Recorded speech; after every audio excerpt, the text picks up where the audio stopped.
Thank you for coming tonight. My name is Kathy O'Neill of the Irish American Heritage Center, and we're very excited to have one of our first poetry events here in a long time. So is anybody here for the first time? Excellent. Well, we hope you return. We're getting ready for a really big fall here at the Irish American Heritage Center. We've got a lot of programs for art, music, we've got concerts. A couple of things we're pretty excited about is our creative writing and our memoir classes start in September, and there's 3 opportunities to take writing classes for every level. And we have those in the library, so you can look on our website, irishamerican.org. And again, these classes are for people who are just starting out in writing programs, who are working on a novel, and it's a really great opportunity to get feedback in a really nice setting. On September 14th, we have Anamkara, which is our writers and readers from our classes have the opportunity to tell their story, and that's on a Saturday night at 6:30, so come on out for that and hear some really great stories from these emerging and established writers. So tonight we've got Clifton Redmond, and it's an honor to have him here to read from his work. We'll be hearing from him and also from some musicians who are alumni students from McHenry County College. Clifton has been traveling throughout the Midwest doing readings all over the Midwest before he returns to Ireland this weekend. He is from Hackettstown in County Carlow, and he spent 16 years as a butcher.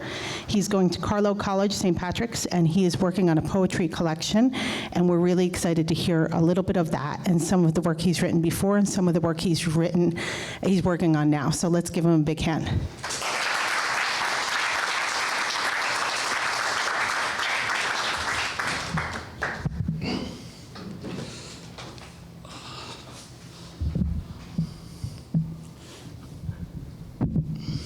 Thanks very much for that introduction, and thanks very much for having me here in this lovely building. I've written a couple of new poems, a series, and I was trying to trace the threads between Carlow and Chicago, and I stumbled upon a figure.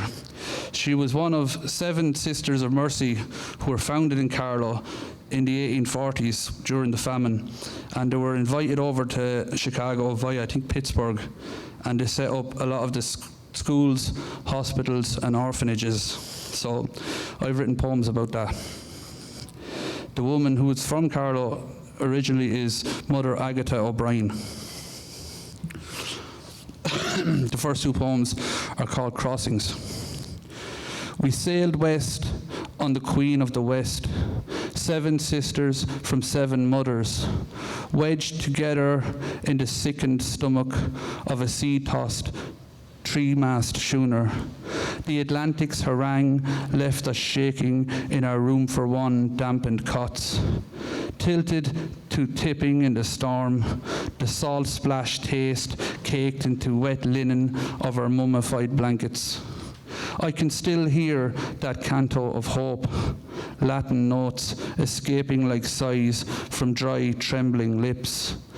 Deusmus tus sun ego, a hum to carve the rough waves over graves of the lost.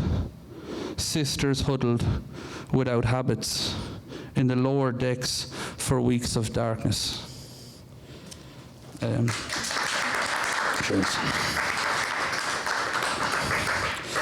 The second poem is still from that series, The Second Tuesday. I go down to the lower quarters, deeper into the belly of this diseased vessel, where the huddled poor, packed like incurable beasts, they lie in pools of their own vomit, diarrhea like varnish against fleshless, dying legs. I lift a dirty spoon to the mouth of a creature that can't go on, aching for the last rites. Wipe what must be a tear from her shriveled socket with the cuff of my stained shawl. I go on, descend this destitute chain, this condemned sacrament.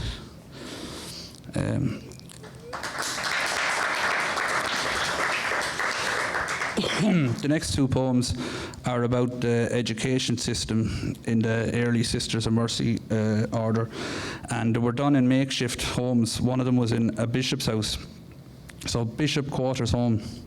In the schoolroom, we sit on benches, and the sisters go about the task of instilling the skills of reading, writing, arithmetic. They have crafted for us an abacus in a frame of elmwood, spanned with lengths of wire on which hang painted spools. Blackboards made of timber planks, planed and painted and fastened to the wall.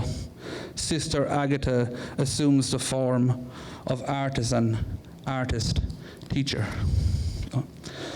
Second one of them is schoolroom.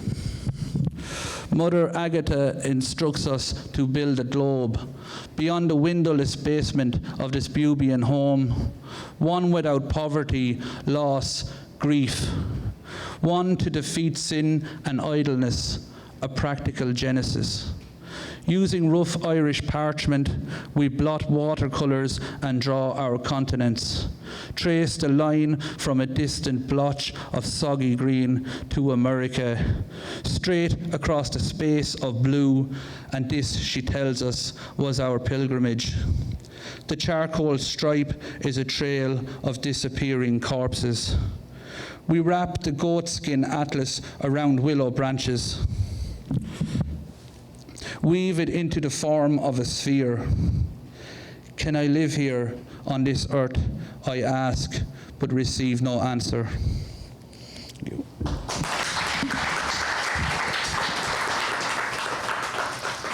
Okay. Right. This one is about the hospital, Mercy Hospital. They come from Clark and Madison, from Lake Street and Whiskey Point. They come in droves, the stench of death around them like a black fog, wrapped and huddled in vomit-stinking shawls, their scabby feet raw against the grit. They become a procession, a black wave washing over Southside streets, engulfing and cluttering the corridors of this hospital. And we wait, knowing that our prayers are empty as their malnourished stomachs. They come with gasp coughs, disillusioned sighs, lip sores. When they arrive, we dress the ruins of their journey, hold for them cups of water, knowing that many will never leave.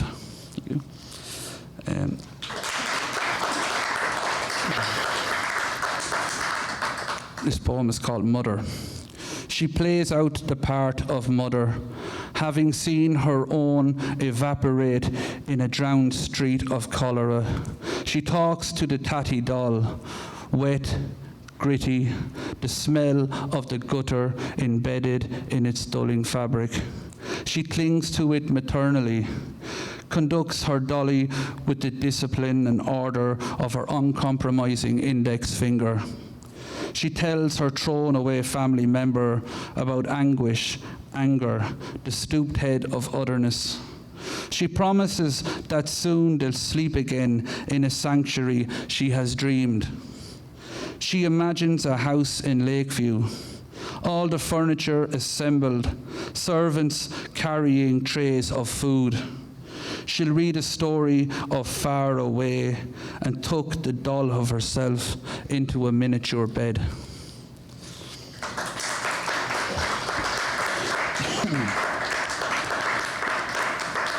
The next two poems are about orphanages. Orphanage nights. At night in the orphanage, I lied away, I'm instructed. Fight fetal urges. Keep my hands to myself. A bedsheet crucifixion. A circle of piss is the cold halo against my back. When the sisters come late, like a dark punishment, to check the cots for impurities, with a leather strap and the beads bound together round their waists.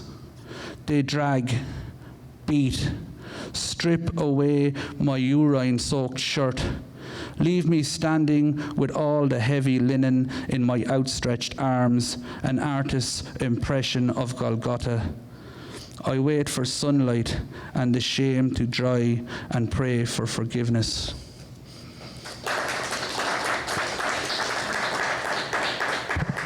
And that concludes the Chicago poems, but I have one other personal connection to the Sisters of Mercy, and that's my father, who spent years in the Kildare County Home in Athy. And he told me a story about one sister, Sister Mary as well, and she was really good to him, so this poem is dedicated to her. Kildare County Home, 1957. Sister Mary is immaculate, never gets angry when I scuffle with other boys. Make sure I get an extra spud with my cabbage and bacon. Wraps plasters and bandages around my spoons, knives and forks to keep away tuberculosis. Sends me to the pantry on errands when farmers come looking for hands to pull bouillons, collect potatoes, or pick rocks from ploughed fields of punishing sun. When prospective families arrive looking for new additions, she scrubs the clay from my hands, knees, and feet, washes my hair with carbolic soap, makes it smell clean, cuts my nails, tells me to stand straight and smile, say please and thank you. When they leave with their new children, she teaches me to say prayers, and I pray to anyone who'll listen. Thanks very much.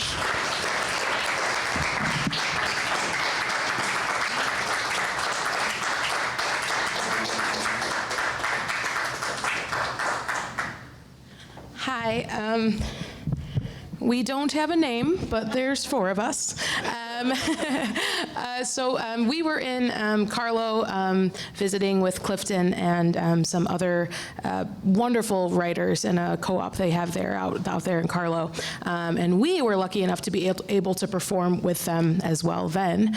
And now, of course, we're lucky enough to have Clifton back here to perform with us on our turf. This piece is a poem that I had written with a little bit of inspiration from Carlow, actually. Lucinda Sly was a woman living in Carlow. She was actually the last woman to be hanged in Carlow. And so I took a little bit of inspiration from her and her story.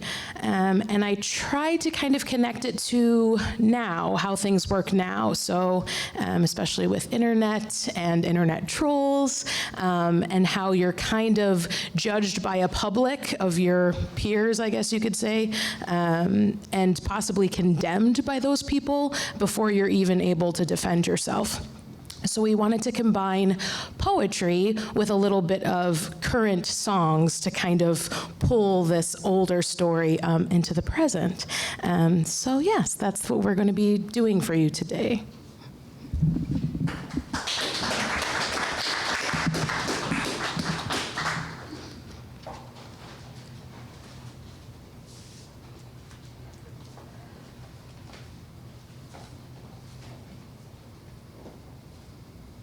In the quaint town of Carlow, in the quiet of the night, when the sun was low and the moon was high, stood a woman and her lover, and a man who was to die. The lover, John Dempsey. the woman, Lucinda Sly. Is there anybody going to listen to my story? All about the man who came to stay. He's the kind of man you want so much, it makes you sorry. Still you don't regret a single day. Lucinda raised a son. She a widow alone. The boy abandoned her once he was grown, solitary again. Lucinda, with no love to fill her heart, made her way through Carlow town, selling bread and butter in her wooden cart. She works hard for the money, so hard for it, honey. She works hard for the money, so you better treat her right. on a day like any other, Lucinda with her bread, found a man who was a bother, or at first, she said. But she found herself warming up to him. On this she could not lie. The charming man himself was indeed Walter Sly. You and me could write a bad romance. Oh, caught in a bad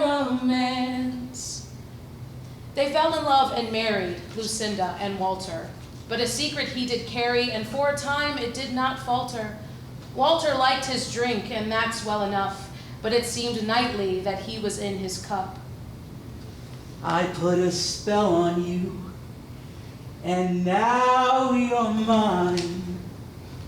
Lucinda tried to hold her head high, to be hardworking and well-meaning, but it was hard to maintain when Walter came home swinging.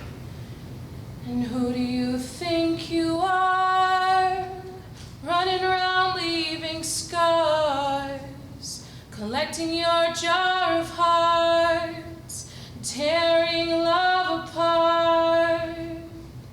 Who do you think you are?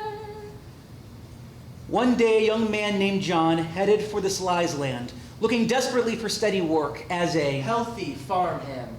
He was hired on the spot and worked for the Slys, tried hard to ignore Lucinda's black eyes. I knew you were trouble when you walked in. Behind her sarcasm and bruises, Lucinda was electric. John Dempsey felt this. He began to jump between Lucinda and Walter's blows, kissed away her pain in secret. As everyone now knows. I want to know what love is. I want you to show me. Lucinda was proud and strong, so imagine how it felt to turn to a local priest for urgent, immediate help. He beats me every night. She cried. Harsh blows to my ribs and head. I fear if you don't help me, Father, tomorrow I'll be dead. The priest put his hand on her shoulder. She convinced he'd oblige.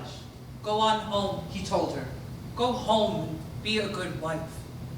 And I wonder where were you when I was at my worst, down on my knees? Hopeless and defeated, Lucinda returned home against her will. When her lover heard how she'd been treated, his mind turned to the man he'd killed. Lucinda turned to John, her eyes wet, bright, and deep. Thinking she was right about him all along, whispered, Don't make me promises that you can't keep. Plotting and planning. Lucinda practiced the tears she'd cried as her and John Dempsey promised to murder Walter Sly. I'll keep you my dirty little secret. Dirty little secret. One night, Walter, as usual, stumbled home, Drunk. sat in his chair when with a thunk, an axe struck his head, and behind it was John. And Lucinda appeared. Pointing a shaking gun. You don't own me. I'm not just one of your many toys. You don't own.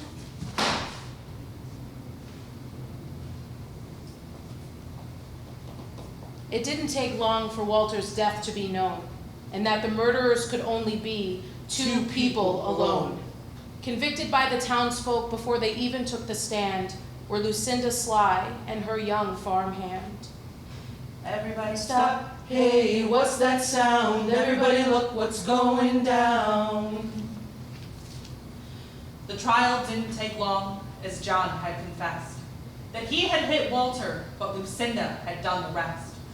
The jury stood fast. As their verdict was sung, that on the 30th of March, the two would be hung. The sky was clear on the 30th of March, and the time was 2:30. The lovers stood just feet apart and adjusted to their news.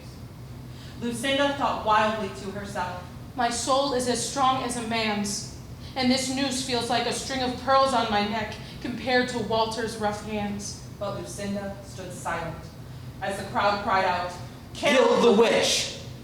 She bowed her head ever slightly, waiting for the floor beneath her to hit. I know I'm not the only one who regrets the things they've done. Sometimes I just feel it's only me who never became who they thought they'd be.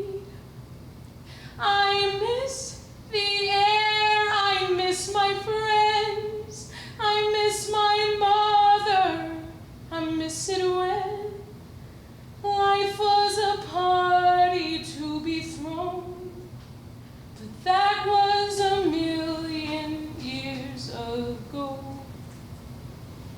quaint town of Carlow in the middle of the day.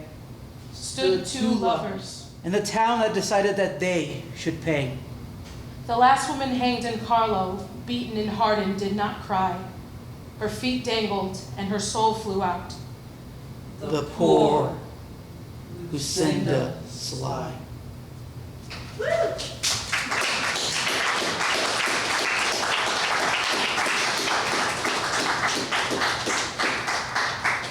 That was 1,000,000 years ago.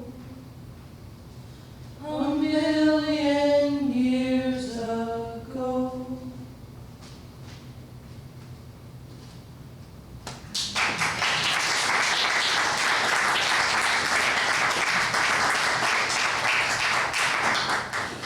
Right, so this is kind of more a mishmash of my own poetry. This next poem I'm going to read is based on a Chicago artist from the 1930s, Richard A. Chase. His painting, Pillars of Steel by Night, which I now know nobody knows about. But I like it. Tonight, Chicago's south side is a vision of Hades. The sky is a furnace. Smoke clouds smolder and smother the city in ochre embers. Deep in the black unseen, a cerebral beast spits sparks into darkness. Bridges and box buildings are engulfed in the carnage. I can almost hear the horrendous howl of the steam whistle's klaxon of pain. The pulse of pistons, the compressed hiss of released arcs, where molten pig iron is forced into billets, slabs, ingots. A river of mercury runs and rises to the bile. No longer the calumet, but a deranged Styx. Only the pillars stand resilient. 2 cigars lit by the glutton fires of industry. Tomorrow's remains will be oil on canvas. The third movement of a short concerto, an empty parking lot, a belt of rust.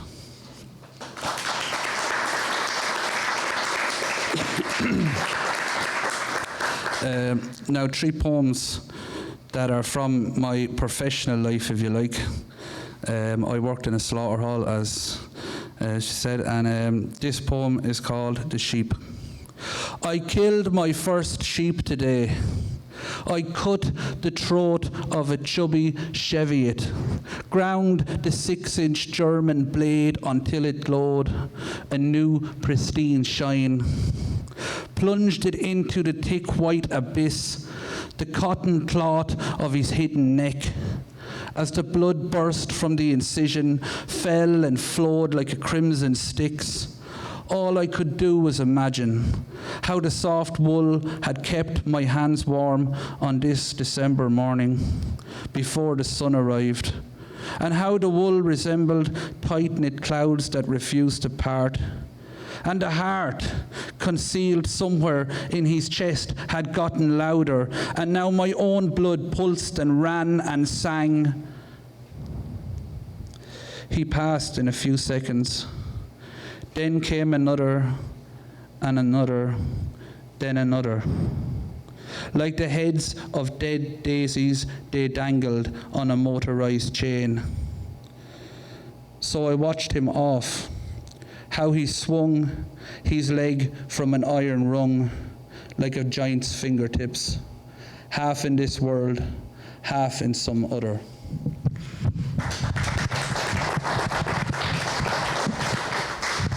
Yeah, I broke the microphone, did I? No. Slaughter hall.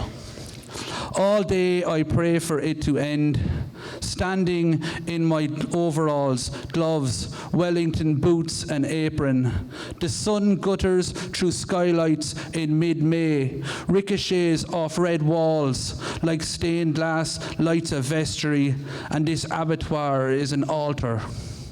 For 12 hours the stink of shit, sweat and piss is constant. Shin deep in the clotted spillage, knife and steel in hand, metal glove weighing me down. And I no longer notice how warm blood gushes when I stretch the neck and nick. The kicks and fits, a few thousand every day for 16 years. Tomorrow I'll grind the blade on the smooth stone and cut through hours of soft hide, slice minutes, watch them bleed into a deep red soup. Some mornings I sit on a gate in the stone building with blocked out windows. Watch them in the holding pens fighting for space as they await their fate. Rams, ewes, lambs, squeezed in like a congregation. Their ma's, maize, meats and lays become a prayer.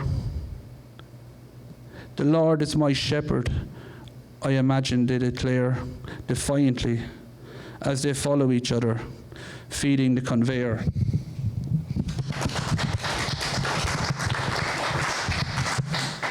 Nothing doesn't want to stay. This poem is called Unborn. I enclose the unborn lambs in a bin liner and throw them into the yard behind the slaughterhouse. 3 miniature trinkets cut from the bowels of an ancient ewe that O'Grady can't afford to feed. All day through the fire escape's wedge of light and air, their oiled bodies beam from a plastic flap as July sun pours on bloody concrete and they ferment into tatty stuffed teddies. While their condemned mothers ride the steel shackles in silence, O'Grady waits for his check. Your face appears when the phone rings, the way it always does, smiling, captured and illuminated in Glenmalure spring. The phone sings the day we caught the train. And when I swipe the green icon to hear your voice, I'm greeted with agony, snotty spurts, inaudible sniffling, the language of grief, your creation. I could leave this place of death to find you still inconsolable on the front step, or tearing down the nursery we built together, filling plastic bags with gender-neutral teddy bears. Take me back to the abattoir. Let me be as the beast with its entrails exposed. The numb silences, whatever comes. Cheers.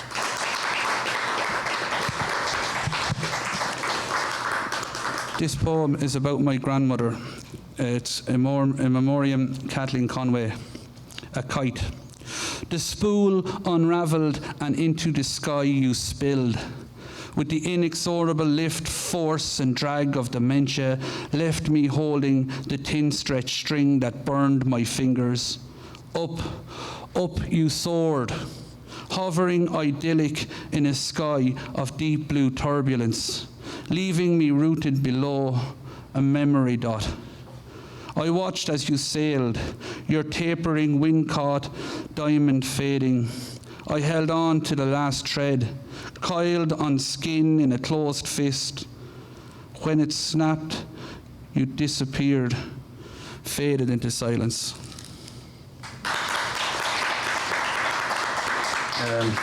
This poem has a little bit of Irish in it, which I've seen around all the signs here, which is kind of mad, because I can't speak any of it. I actually know. My son, well, he was 7 at the time when I wrote this. He translated and helped me do it. It's tá mé, tá tú, tá sé, tá she, arish, which is I am, you are, he is, she is, again. And that's how we were taught to learn Irish in national school in the 80s. The Irish lesson. I remember 4th class in St. Bridget's, lined up like soldiers, rows of navy uniforms, baby blue shirts, elastic neckties. Mrs. Duffy, old as the classroom, old as the pipes that wrapped around the walls and rattled, older than the desks with wrought iron frame and timber tops, layer upon layer of thick varnish, carved out holes for inkwells. 2 pictures hung on cold, wet walls. The proclamation, its black and white circled faces, faded writing. The Virgin Mary, with hands wide, a perfect vision of forgiveness. Standing at the top of the class, a face of scratched clefts and liver spots, head of tossed grey springs, bamboo cane in her skeletal hand. When she beat the blackboard, shudders of chalk dust landed on the lip. As she gave us lesson, the stick slap keeping time, chanting or singing, tá me, tá tú, tá sé, tá she, arish, arish, arish. We sat in our desks, mimicking the mad music she was making. I closed my eyes and dreamed of Anfield, Hillsborough, Wembley, drawing football circles on lined paper. A foreigner in her Catholic wasteland. She told us that we should be ashamed, that men were stood against a wall and shot so we could speak our native tongue. Batty Duffy, beating the blackboard like a majok, chanting or singing, tá me, tá tú, tá sé, tá she, arish, arish, arish.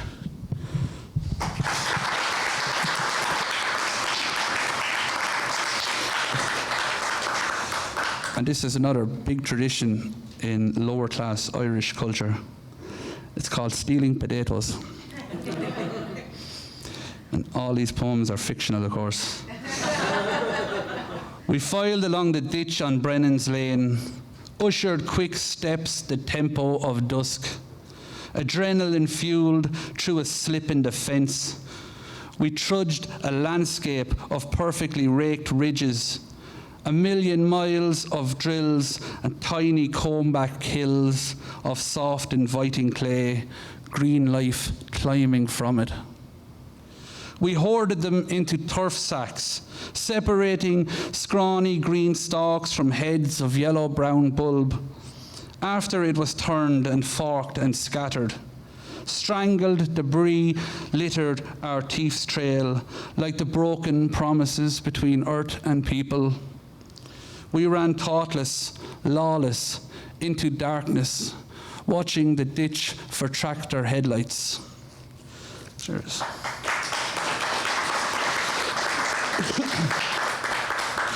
And I'm going to finish up with this poem. It's in memoriam of Patrick Featherstone, 1900 to 1916.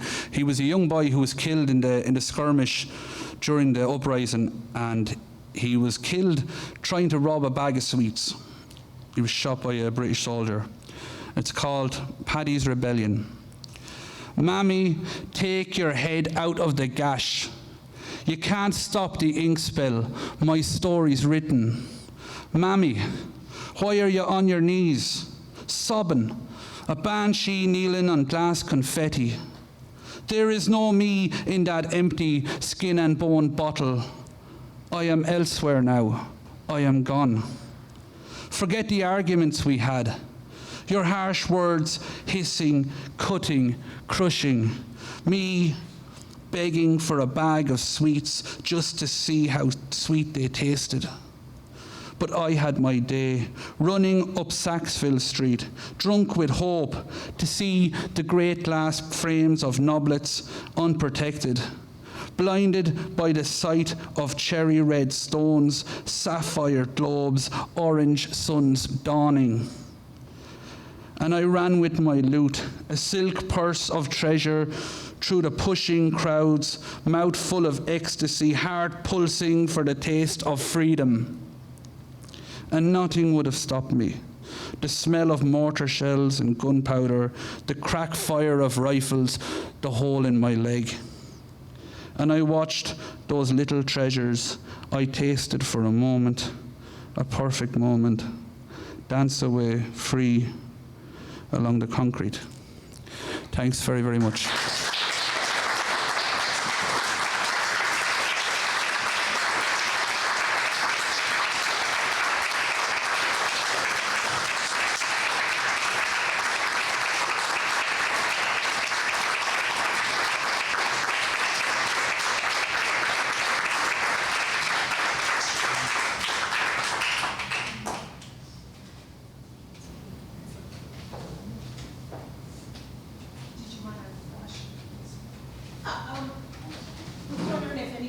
any questions for our poet or any of our musicians. This is a really great event. I'm sure some of you want to ask a question or two about what he's working on next, where he gets his inspiration, or some of the musicians as well. I'm just curious, where do you perform? We don't really. I wouldn't say we're so much musicians as just actors. We mere actors. It's a complicated question. So we performed together as a group in separate years on a speech team, and then we met just through being alumni of the speech team. And we performed together in Ireland specifically with Bonnie. But we don't all do it full time. Myself and the twins actually make movies and TV shows together. Okay, is there something coming up that you're going to be doing that we could attend? You're great. The only thing that we have going on right now is a web series and a TV show. It just got picked up by OTV, which is a free streaming service you can check out online. And our pilot for our TV show is up there. Tell me what it's about. So it's called Bordered. It's about 3 siblings who come home after a tragedy in the family, and they're pretty estranged. So they come back together to kind of not mend fences, but they come home for the family tragedy, and they're each kind of dealing with their own things, their own drama. So we're working on that. Great. Just the pilot is up right now on the site. We're currently working on developing the rest of the first season. So, yeah. Great and confusing questions. Clifton, how much of your work would you say is inspired from your upbringing, your education, and your jobs, and being raised, where you grew up? I think it has a big involvement. I think I look for I try to trace back maybe the roots of Catholic identity and what that actually means for somebody Irish now. And I kind of hopefully try to replace it with something, while recognising the importance of it and how much it is a part of us, I try to look for something more spiritual to replace it. I'd say that's, yeah. Clifton, how do you usually, do you start by writing, or do you write from beginning to end, or are you kind of like a piece of the poem together type person? It depends on the poem. Yeah. Depends on the day. Yeah, what I do is I have 2 books that I'm working off, and just to read. So I read one book, maybe long poems, often American for the long poems, and something that I'm more used to, like Longley or something like that, or Seamus, whoever's lying around the home, and I'll kind of play the 2 of them off each other and see, can I get an idea of that, an idea of that, see what resonates. And I try to write down ideas, but I carry notebooks everywhere, so most of them start, I could be sitting out there talking, I write something down, next week that could maybe become a poem or maybe not, so I don't know. I was wondering, could you remind us, where are you from? And how did you learn about the Mercy Sisters? Okay, I'm from Hackettstown in County Carlow, which is in the southeast of Ireland. Okay. It's the place nobody goes when they're going from Dublin down to the south now. Okay. The place underneath all that. Okay. And it's very rural. It's very, it's of its own time. And what was the question? How did I open Mercy Sisters? I wanted to research. I wanted to find something. I wanted to find a thread to connect Carlow to Chicago. Okay. I wanted to give something. I wanted something to connect it. So just a lot of rummaging. So you've heard of Misericordia, this famous place for children who have developmental disabilities on the north side of Chicago, is run by the Sisters of Mercy. You know? Yeah. They've done great work. Sister Rosemary Conley, RSL. She's a member of our Irish Right. Hall of Fame here. Yes. It's a great story, I think, the history of Chicago. Well, I thought tonight tied together both of these places very well and showed the similarities. We actually have somebody here from County Carlow, and I'm wondering, Teresa, did you find it to be the place you remember? Well, the thing I liked was the story about the woman who got home. I didn't realize that it was a Carlow woman, how did you, did Bonnie steer you to that story, or did you just sort of?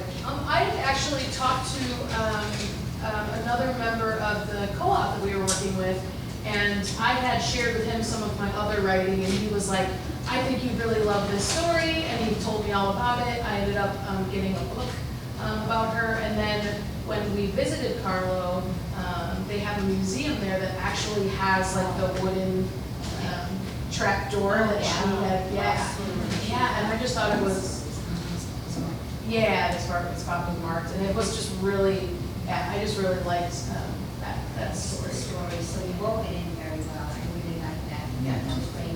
I like the way you put in the modern, the modern music as well. The other question I had was, Kathy comes from New Jersey, and there is a Hackettstown in New Jersey, so I'm kind of wondering, Clifton, if that had anything to do with Carlow and going over there and. I'm not quite sure because I was pretty young when it happened, but there was an event where the mayor of New Jersey came to Hackettstown, County Carlow, and they became sister towns. So the history, I would have been too young probably to recall. It is outside of New York City, and it is a very Irish-American community.